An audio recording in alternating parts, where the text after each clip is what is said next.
بسم اللہ الرحمن الرحیم۔ حضرت عبد المطلب کی وفات کے بعد نبی کریم صلی اللہ علیہ وسلم اپنے چچا ابو طالب کے پاس آ گئے۔ ابو طالب اپنے بھائیوں میں سب سے زیادہ غریب اور مفلس تھے۔ ادھر یہ کہ ان کی اولاد بھی بہت زیادہ تھی، اس لیے وہ اور زیادہ پریشان رہا کرتے تھے۔ ابو طالب اور ان کی اولاد جب کھانا کھانے بیٹھتے تھے تو ان میں سے کبھی کسی کا پیٹ نہیں بھرتا تھا، اس لیے کہ کھانا تھوڑا ہوتا تھا۔ مگر جب حضور ابو طالب کے گھر آ گئے تو ان سب نے دیکھا کہ جس دن سب کے ساتھ آپ صلی اللہ علیہ وسلم بھی کھانا کھانے بیٹھتے ہیں تو ہر ایک کا پیٹ بھر جاتا ہے۔ اسی لیے ابو طالب نے اپنے بیٹوں کو تاکید کر دی کہ جب کھانا کھانے بیٹھو تو اپنے بھائی محمد صلی اللہ علیہ وسلم کو ضرور شریک کر لیا کرو۔ یہ اور ایسی بہت سی باتیں دیکھ کر حضور صلی اللہ علیہ وسلم سے ابو طالب کی محبت اور زیادہ بڑھ گئی۔ وہ ہر وقت حضور صلی اللہ علیہ وسلم کا خیال رکھتے، کوئی بات ایسی نہ ہونے دیتے جس سے آپ کو تکلیف ہو۔ ہر وقت آپ کو اپنے ساتھ رکھتے، یہاں تک کہ رات کو بھی اپنے پاس سلاتے۔ غرض وہ بات بات میں آپ کے آرام اور خوشی کا خیال رکھتے اور آپ کو اپنے بیٹوں سے بھی زیادہ چاہتے۔ رسول اللہ صلی اللہ علیہ وسلم کو اپنے چچا ابو طالب کے پاس رہتے ہوئے 4 سال گزر گئے۔ اب آپ کی عمر مبارک 12 سال سے کچھ زیادہ ہو چکی تھی۔ آپ ایک خوبصورت نوجوان معلوم ہوتے تھے۔ اس تھوڑی سی عمر میں ہی آپ کی ہر بات ایسی تھی جسے دیکھ کر سب تعجب کرتے تھے اور آپ کی عزت کرنے پر مجبور ہو جاتے تھے۔ آپ کی گفتگو، آپ کی چال ڈھال اور آپ کے طریقے ایسے تھے جیسے بڑی عمر والے لوگوں کے ہوتے ہیں۔ جب کہیں بچے کھیلتے ہوتے اور آپ بھی وہاں موجود ہوتے تو آپ ان کے ساتھ نہ کھیلتے بلکہ اکثر صرف دور سے دیکھتے رہتے۔ اس عمر میں بھی آپ کی عادت تھی کہ آپ زیادہ تر خاموش رہتے اور تنہائی میں بیٹھتے، نہ کبھی کسی سے لڑتے اور نہ کسی کو برا کہتے۔ ابو طالب آپ کی یہ باتیں دیکھتے تو ان کو بڑا تعجب ہوتا۔ یہی وجہ تھی کہ اب ان کے دل میں آپ کی محبت کے ساتھ ساتھ آپ کی عزت بھی پیدا ہو گئی۔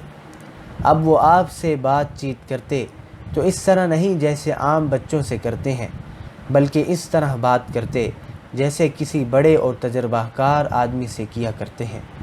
اسی زمانے میں ایک دفعہ ابو طالب کو شام کا سفر پیش آیا۔ وہ تجارت کے لیے ایک قافلہ لے کر جا رہے تھے۔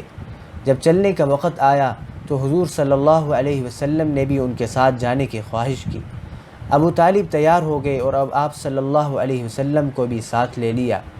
یہ مبارک قافلہ جس میں حضور شریک تھے مکے سے روانہ ہوا۔ راستے میں یہ کئی جگہ ٹھہرتا ہوا بڑھتا رہا، یہاں تک کہ ایک روز یہ قافلہ شام کی سرحد میں داخل ہو گیا۔ یہاں ایک سرحدی شہر تھا جس کا نام بصرہ تھا اور یہ حوران کا مرکزی شہر تھا۔ اس وقت یہ رومی مقبوضات کا دارالحکومت تھا۔ قریش کے قافلے اکثر یہاں ٹھہرا کرتے تھے۔ اس قافلے نے بھی یہاں پڑاؤ ڈال دیا۔ جس جگہ قافلے نے پڑاؤ ڈالا اس کے سامنے عیسائیوں کی ایک بہت بڑی عبادت گاہ تھی۔ اس عبادت گاہ میں عیسائیوں کے ایک بڑے مذہبی پیشوا اور عالم رہتے تھے جن کا نام جرجیس تھا، جو بحیرہ کے لقب سے معروف تھے۔ قریشی قافلے یہاں اکثر ٹھہرا کرتے تھے مگر بحیرہ راہب کبھی ان کی طرف توجہ نہیں کرتے تھے۔ اسی طرح اس دفعہ بھی یہ قافلہ یہاں آ کر ٹھہر گیا۔ سب لوگ سستانے لگے، بیٹھ گئے۔ اسی وقت قافلے میں بحیرہ کا قاصد آیا۔ اس نے آ کر بحیرہ کی طرف سے پیغام دیا، قریشیو، راہب کا کہنا ہے کہ میں نے آپ کی دعوت کے لیے کھانا تیار کرایا ہے، اس لیے آج آپ میرے ساتھ کھانا کھائیں، مگر ہر چھوٹا بڑا آئے، کوئی آدمی رہ نہ جائے۔ قریشیوں کو اس دعوت پر بہت حیرت ہوئی، اس لیے کہ وہ ہمیشہ سے اس جگہ ٹھہرتے آئے تھے، مگر بحیرہ راہب نے کبھی ان کی دعوت نہیں کی۔ اسی لیے وہ سوچتے تھے کہ آج کیا خاص بات ہوئی جو راہب نے ہماری دعوت کی۔ غرض یہی سوچتے ہوئے سب قافلے والے عبادت گاہ میں راہب کے پاس پہنچ گئے، مگر یہ لوگ حضور صلی اللہ علیہ وسلم کو پڑاؤ میں ہی چھوڑ گئے۔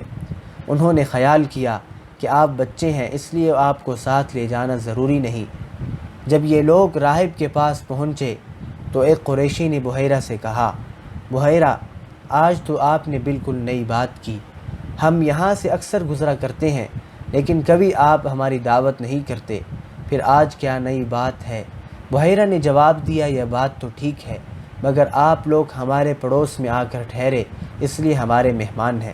میں نے چاہا کہ آپ کے اعزاز میں آپ کی میزبانی کروں۔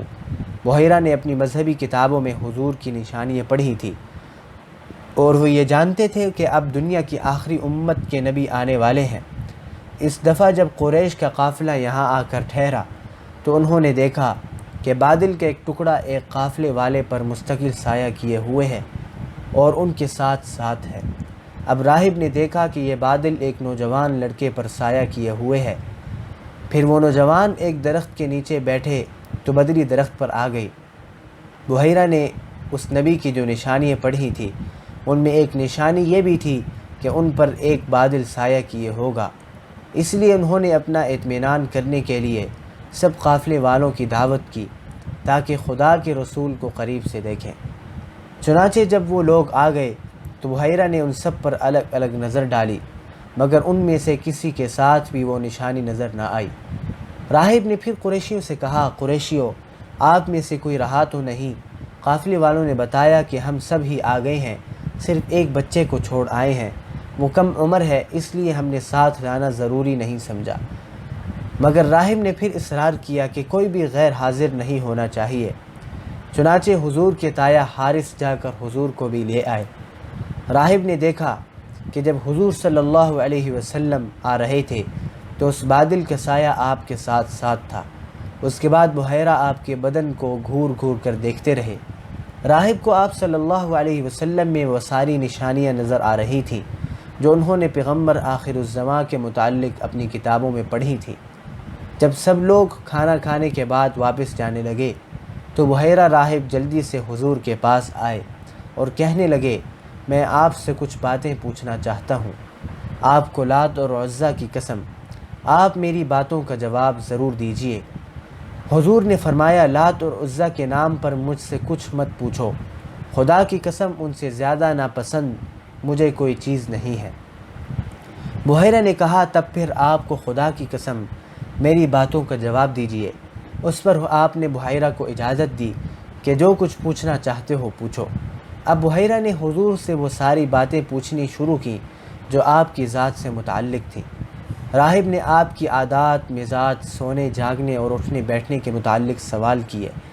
آپ بحیرہ کی ہر بات کا جواب دیتے رہے اور جو کچھ وہ پوچھتے بتاتے۔ راہب آپ صلی اللہ علیہ وسلم کا جواب سنتے اور اپنے دل میں تصدیق کرتے کہ کتابوں میں یہی نشانیاں لکھی ہوئی ہیں۔ آخر میں بحیرہ نے آپ کی کمر مبارک کھولی اور مہر نبوت کی زیارت کی جو دونوں مونڈوں کے درمیان میں سیب کی شکل کی تھی۔ بحیرہ نے فوراً اس کو بوسہ دیا۔ اس کے بعد بحیرہ راہب حضور کے چچا ابو طالب کے پاس آئے اور ان سے پوچھنے لگے، یہ بچہ تمہارا کون ہے؟ ابو طالب نے کہا، یہ میرا بیٹا ہے۔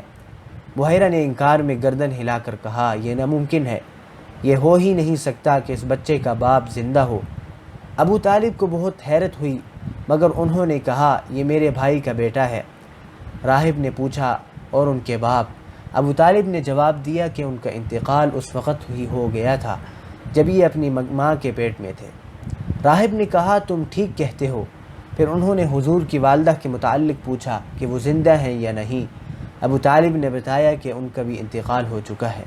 تب بحیرہ نے ابو طالب سے کہا، سچ کہتے ہو، بس اب جاؤ اور اپنے بھتیجے کو فوراً ان کے وطن پہنچا دو، مگر ان کو ہمیشہ یہودیوں سے بچائے رکھنا، ورنہ خدا کی قسم اگر ان پر ان کی نظر پڑ گئی اور میری طرح وہ بھی ان کو پہچان گئے تو وہ ان کی جان کے دشمن بن جائیں گے، اس لیے کہ تمہارا یہ بھتیجا نہایت عظیم اور اونچے مرتبے کا انسان ہے۔